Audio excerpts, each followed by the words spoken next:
In this video, I show you how to fix unable to open GCash or cannot open GCash or GCash won't open.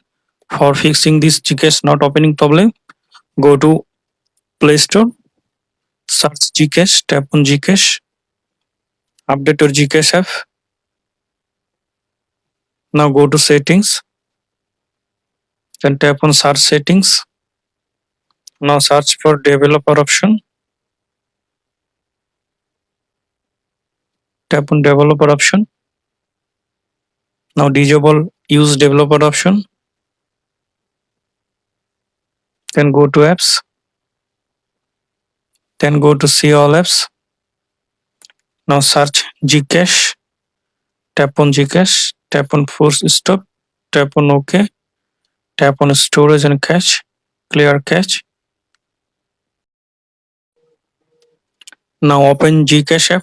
Now I hope that this method fix cannot won't open GCash. Thanks for watching.